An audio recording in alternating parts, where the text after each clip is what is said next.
Hi, Blackbird Pond people. How are you this wonderful evening or morning now? I guess you guys are probably in school. Okay, well, let's go ahead and discuss The Witch of Blackbird Pond, Chapter 4. But before we get started, Kit gets to know more of her family a little bit more.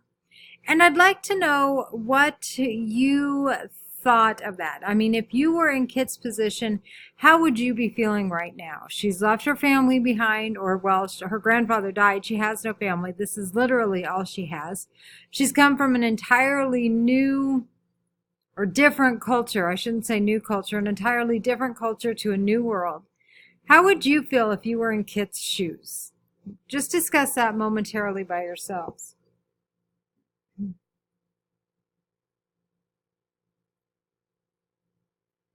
Okay, at the beginning of chapter 4, Rachel goes off to help a widow in town, and Judith gets kind of upset about it. She's like, you know, Mother has to be all the one to do all the caring. She wears herself out over people like Widow Brown. And honestly, Mercy, if Mother were ill, how many people do you think would lift a finger to help? And Mercy has already rebuked her for kind of having a poopy attitude about her mom going to help this widow. Well, what does that tell us is important to Rachel? What kind of a characteristic do you notice about Rachel? Do you notice about Mercy? And do you notice about Judith? Just based on that little reaction with Rachel going off to help the widow Brown. So I want you in your discussion group to kind of talk about the differences in the reaction. What type of characteristics do you notice from Mercy? What type of characteristics do you notice from Judith? And then what type of person do you think Rachel is based on the fact that she is going to help out Widow Brown? Go ahead and discuss in your group, please.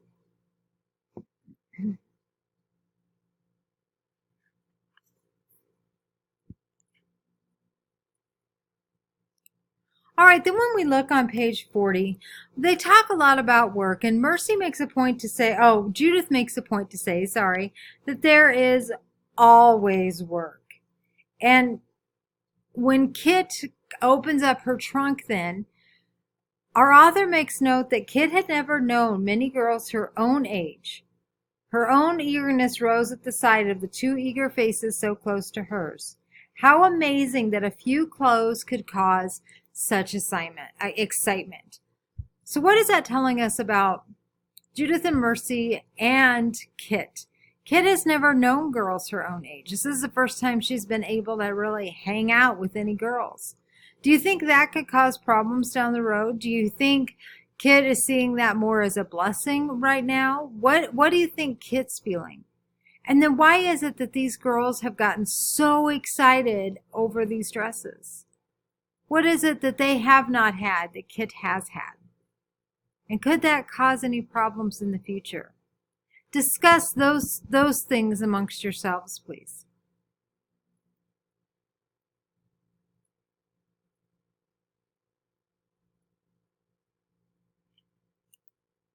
Now, as the chapter goes on, Kit is thrilled that Judith wants to try on one of her gowns, and Judith looks gorgeous in it. And Judith says, if William could just see me now. Well, ladies, I know there's been times when we look pretty darn good, and we wish the guy that we were interested in could see us at that particular moment. And Mercy's kind of like, we better not be doing this. It says that Judith ignored Mercy's worried protest. That's on page 41. Why is it that Mercy's worried? I think we see that later on in the chapter, but at this point, Judith isn't hearing it. She's just seeing herself dolled up in this beautiful gown. And even Mercy tries on a beautiful shawl. And when Rachel comes down, the girls are shocked when Kit says, well, you should be used to stuff like this. Grandfather said you were beautiful. And on page 42, it says the girls stared at their mother in astonishment. Rachel looked dazed. I had a dress just like that color once, she said slowly. Why are her daughters astonished? Why is it so shocking to them that their mother would have a dress that looks like the one Kit has? That their mother would be so beautiful? What is it in their life now that makes that so hard for them to understand? What do you guys think? How many of you picture your moms being young and beautiful and in their teenage years? Before you post something online, you need to think, would I want to see my mom doing this? Worse yet, would I want to find my grandma doing this? Because someday it'll be your children and your grandchildren looking online. All right, so they're all trying on. Rachel's got the beautiful bonnet on. And then our author makes a point to say that a chill swept across the room from the abruptly opened door. I'm on the bottom of 42.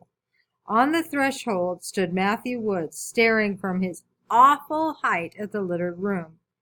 The gowns tumbled over chairs and benches and the guilty faces of the womenfolk, and he demands to know what's going on.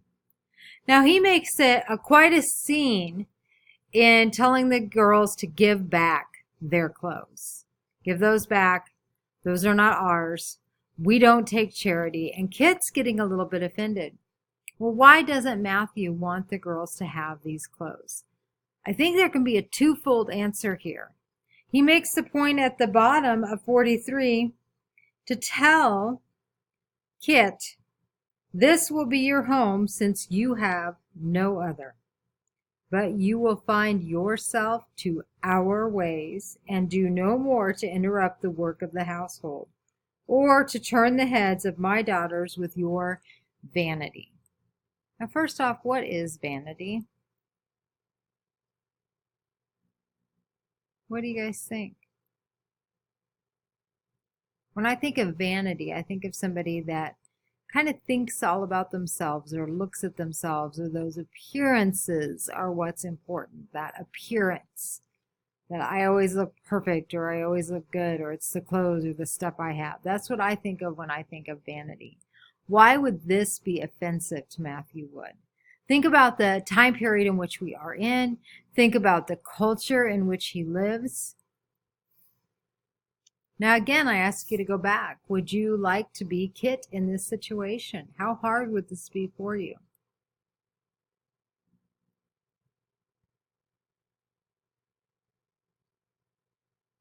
All right, on 44, our author makes note that there was one weakness in this hard man. Who is his weakness? Or what is his weakness? One of his daughters simply wanted a shawl. And her mother said, can't she just have it?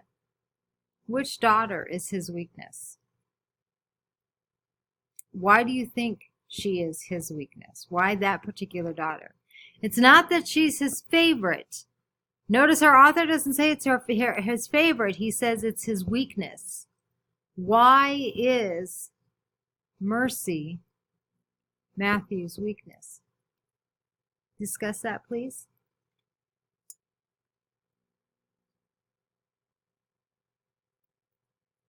Did you talk about how maybe it has something to do with the fact that she is disabled in a way, she's challenged in a way that Judith isn't?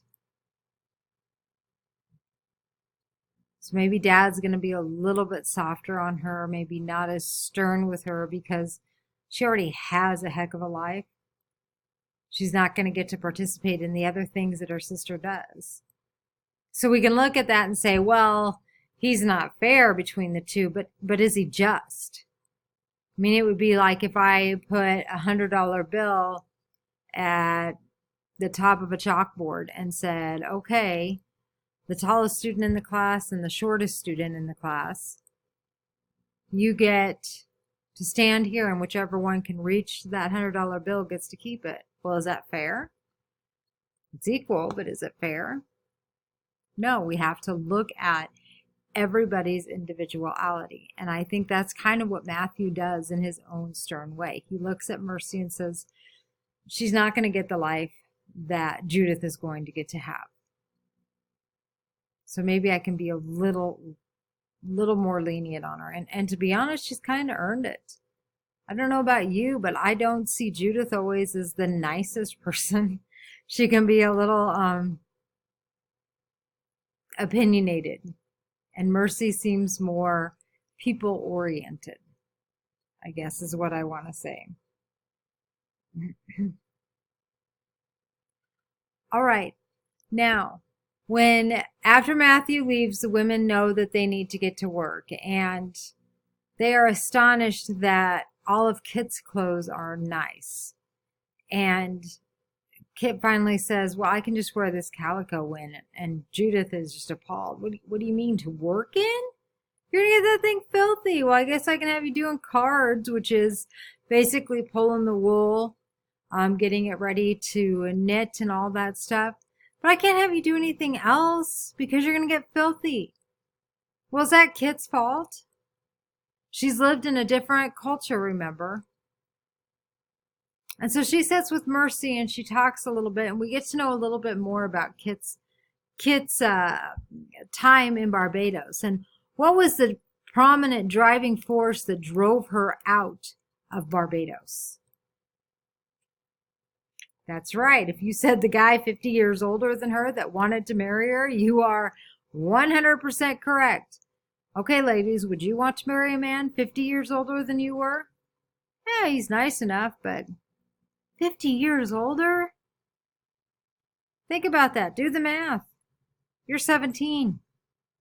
It's about the same age Kit is. Do you blame her for going across the ocean? Well, as the day goes on, she realizes, and I love at the bottom of 47 when she says, Mercy just told her, hey, you know what? Dad's okay. You just have to prove to him that you can be useful. And our author makes a note to say by the end of that first day, the word useful had taken on an alarming meaning.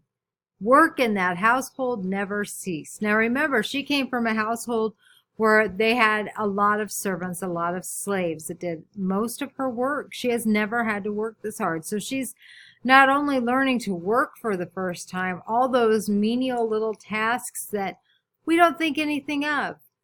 Picking up the dishes after we eat, loading the dishwasher, putting dishes away, putting our clothes away. This is something she's never had to think of. And this is hard work.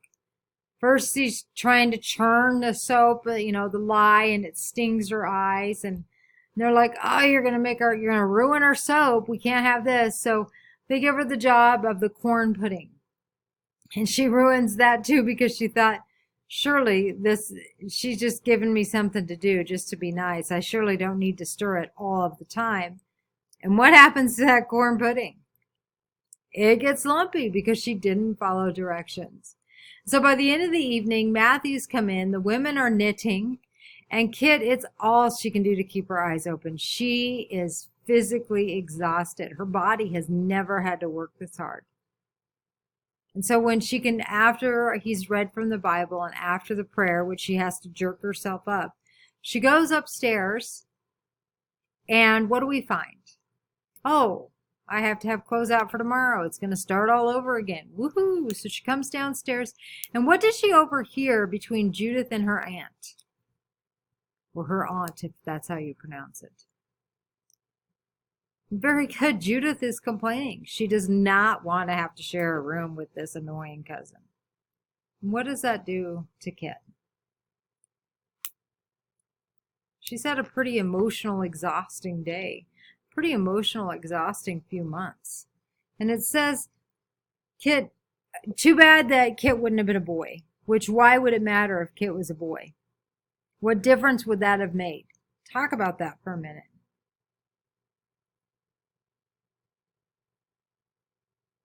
Okay, so a boy would be much easier for Matthew because he'd have somebody to help him do the yard work, those outside farm chores. Because remember, at this time, women didn't do them.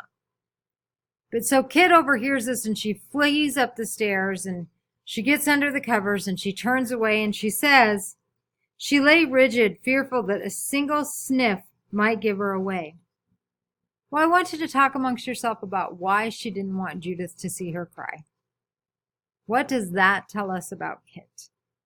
Why does our author make it a point to tell us this? And what do you think that's going to do to Kit in the future? All right, ladies and gentlemen, great work. Keep going. Read chapter